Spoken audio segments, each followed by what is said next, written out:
Hello दोस्तों, मेरा नाम है नीतीश और आप देख रहे हैं टेक्निकल नीतीश के अमेजिंग वीडियोस। तो चलिए स्टार्ट करते हैं। दोस्तों, आपने इसका पार्ट 1 नहीं देखा है तो जाके उसे भी देख लीजिए। उसमें मैंने पैसा कमाने के 60 टिप्स बताए हैं। तो चलिए स्टार्ट करते हैं आगे। अगर आपकी एज 20 के आसपास है तो फिर अगर आप भी हर महीने KFC, डोमिनोज में जाके दोस्तों के साथ खाना या PVR आइनॉक्स जैसे मल्टीप्लेक्स में जाके मूवी देखना कम करके एटलीस्ट ₹500 पर मंथ सेव कर सकते हो, तो उसी पैसों से एक दिन आप भी करोड़पति बन सकते हो। सुनने में मजाक लग रहा है? क्या आप जानना चाहोगे कैसे? शेयर मार्केट में इन्वेस्ट करके। लेकिन यार, मैंने तो सुना है शेयर मार्केट में इन्वेस्ट करना जुआ खेलने के बराबर होता है। कितने लोगों का कितना पैसा डूब जाता है। नहीं भाई, मेरे लिए तो बैंक ही ठीक है। वर्ल्ड के तीसरे सबसे अमीर इंसान वॉरेन बफेट, जिन्हें द विज़र्ड ऑफ इन्वेस्टमेंट के नाम से जाना जाता है, वो जिसे अपना गुरु मानते हैं, वो है बेंजामिन ग्राहम। और बेंजामिन ग्राहम का लिखा हुआ बुक द इंटेलिजेंट इन्वेस्टर पढ़ने से पहले मैं भी आप ही की तरह सोचता था। और अगर आप इस चैनल के पुराने सब्सक्राइबर्स में से एक हो तो मुझे यकीन है आपको मुझ पे इतना तो भरोसा ज़रूर होगा कि मैं कभी भी आपको कोई जुआ खेलने का सलाह नहीं दूंगा। मैक्सिमम लोग शेयर मार्केट में इन्वेस्ट नहीं करना चाहते क्योंकि इसमें रिस्क होता है। कैसे उसी रिस्क को हम चाहे तो ऑलमोस्ट ज़ीरो कर सकते हैं, और शेयर मार्केट के बारे में ऑलमोस्ट ज़ीरो नॉलेज होने के बावजूद भी कैसे शेयर मार्केट में इन्वेस्ट करके करोड़पति बना जा सकता है, वही आज मैं आपके साथ इस वीडियो में प्रूफ के साथ शेयर करने वाला हूँ। अब रही बात बैंक में सेविंग्स अकाउंट में पैसा रखने की, तो क्या आपको ये चीज़ मालूम है, आप जो पैसे बैंक में अपने सेविंग्स अकाउंट में जमा कर रहे हो, उस पैसे की मदद से बैंक तो दिन ब दिन अमीर बनता जा रहा है, लेकिन आप एक्चुअल में गरीब बनते जा रहे हो। इंडिया में इन्फ्लेशन रेट है ऑन एन एवरेज 6%। मतलब आज आप जितना चीज़ 100 रुपीज़ में खरीद पा रहे हो, वही सेम अमाउंट ऑफ चीज़ अगले साल खरीदने के लिए आपको 106 रुपीज़ चाहिए होगा। लेकिन बैंक में सेविंग्स अकाउंट में इंटरेस्ट कितना मिल रहा है? 4%। मतलब आज अगर आप बैंक में 100 रुपीज़ जमा करते हो तो एक साल बाद आपको बैंक से 104 रुपीज़ वापस मिलेगा। लेकिन एक साल पहले जब आपने बैंक में 100 रुपीज़ जमा किए थे, तब आप उस 100 रुपीज़ से जितना चीज़ खरीद पाते, वही सेम अमाउंट ऑफ चीज़ अब आपको 106 रुपीज़ दे के खरीदना होगा। मतलब आपको 2 रुपीज़ का नुकसान हो गया। दूसरी तरफ आपके उसी 100 रुपीज़ को बैंक ने दूसरे किसी इंसान को 12% इंटरेस्ट रेट से लोन पे दे दिया। मतलब एक साल बाद उस इंसान को 112 रुपीज़ बैंक को लौटाना पड़ा। अब उस 112 रुपीज़ में से बैंक ने आपको 104 रुपीज़ लौटा दिया। मतलब आप ही के 100 रुपीज़ को काम में लगा के बैंक ने तो 8 रुपीज़ का प्रॉफिट कर लिया, लेकिन वही आपका 2 रुपीज़ का लॉस हो गया। मतलब बैंक दिन ब दिन अमीर बनने लगा और आप गरीब। अब आते हैं शेयर मार्केट की बात पे। शेयर मार्केट आखिर है क्या? ये काम कैसे करता है? तो मान लीजिए आप किसी कंपनी के मालिक हो।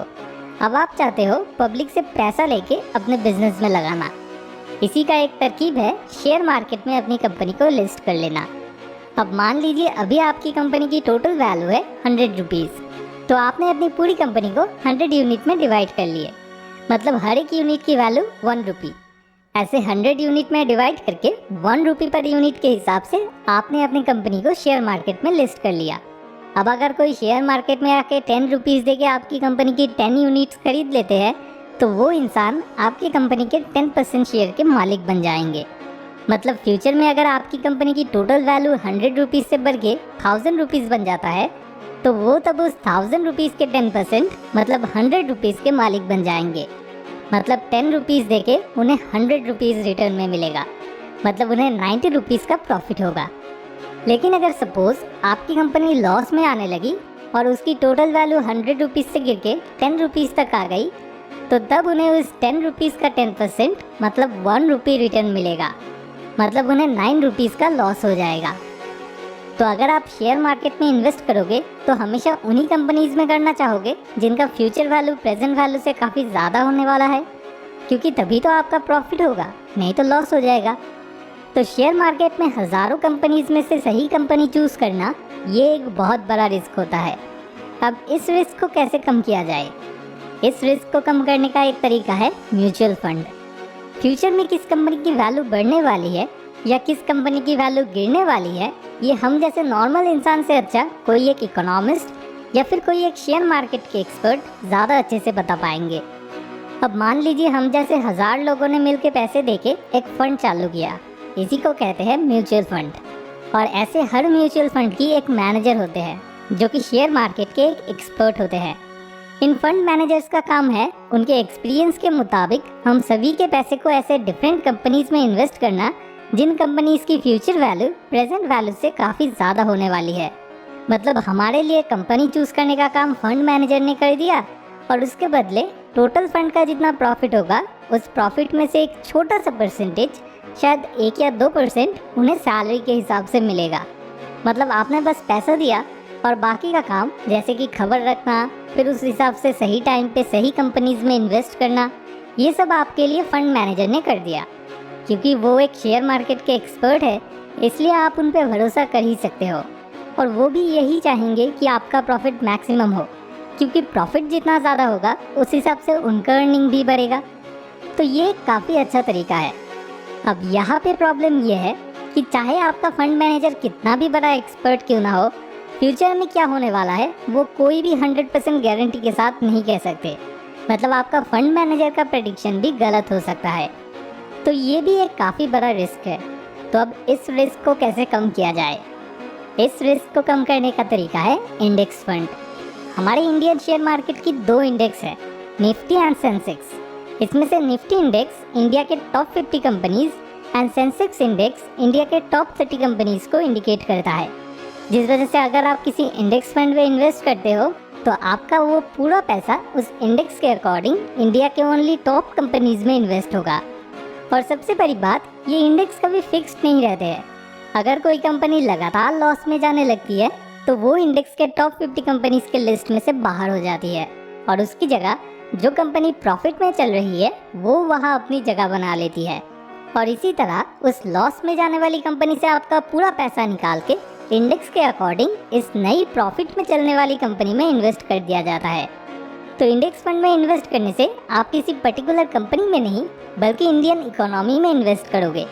जिस रेट से इंडेक्स की वैल्यू इंक्रीज होगी यानी कि इंडियन इकोनॉमी बढ़ेगी, करीब उसी सेम रेट में आपको अपना रिटर्न भी मिलेगा। 1979 में जब सेंसेक्स चालू हुआ था तब अगर कोई बस 100 रुपीज़ सेंसेक्स के किसी इंडेक्स फंड में इन्वेस्ट करके छोड़ देते तो उसी 100 रुपीज़ के बदले में उन्हें आज 39,000 रुपीज़ मिलता। मतलब 40 इयर्स में उनका पैसा 390 टाइम्स बढ़ जाता। इसे ही अगर परसेंटेज में कन्वर्ट किया जाए तो शुरू से लेके आज तक सेंसेक्स का एवरेज रिटर्न रहा है 17% CAGR। और क्योंकि ये रेट काफ़ी हद तक हमारे इंडियन इकोनॉमी के ऊपर डिपेंड कर रहा है, इसलिए लॉन्ग रन में इस रेट का बहुत ज़्यादा इधर उधर होना पॉसिबल नहीं है। फिर भी अगर मैं मान लूँ कि अगले 40 इयर्स में ये रेट 2% घट के 15% होने वाला है, तब भी आज अगर आपकी एज 20 है और आज से ही अगर आप हर महीने इंडेक्स फंड में सिर्फ 500 रुपीज़ पर मंथ करके इन्वेस्ट करने लग जाते हो तो आज से 40 साल बाद 15% CAGR के रेट से आपको टोटल 1.5 करोड़ रुपीज़ रिटर्न मिलेगा। इसके लिए ना तो ज़रूरत है शेयर मार्केट के बारे में जानने की, ना तो ज़रूरत है कोई रिसर्च करने की, और ना ही ज़रूरत है बढ़िया म्यूचुअल फंड कौन सा है वो ढूंढ निकालने की। ऊपर से रिस्क भी ऑलमोस्ट ज़ीरो है क्योंकि ये देश की GDP के ऊपर डिपेंड कर रहा है। कुछ भी हो जाए, देश की GDP कभी भी ज़ीरो होना पॉसिबल नहीं है, या अचानक बहुत ज़्यादा घटने या बढ़ने का भी कोई चांस नहीं है। बस आप अगर अपना मंथली एक्सपेंस थोड़ा कम करके हर महीने सिर्फ 500 रुपीज़ किसी इंडेक्स फंड में भी इन्वेस्ट कर सकते हो, उतना ही काफ़ी है। और ये तरीका मैंने आविष्कार नहीं किया है। बेंजामिन ग्राहम ने अपना बुक द इंटेलिजेंट इन्वेस्टर में एक नो नथिंग इन्वेस्टर, मतलब जिन्हें शेयर मार्केट के बारे में कुछ भी पता नहीं है, उनके लिए इसी तरकीब को उन्होंने बेस्ट मेथड रिकमेंड किया है। अगर आप इस बारे में और भी डिटेल्स में जानना चाहते हो तो नीचे डिस्क्रिप्शन में दिए हुए लिंक से जाके आप द इंटेलिजेंट इन्वेस्टर बुक को खरीद सकते हो। अब आखिर में आपसे एक छोटी सी रिक्वेस्ट, अगर इस वीडियो से आपको इतनी सी भी मदद मिली हो तो इसे ज़रूर अपने दोस्तों के साथ शेयर कीजिए ताकि वो भी अपने पैसे को सही तरह से इन्वेस्ट कर पाए। Thanks for watching. More wisdom, more solution, better life.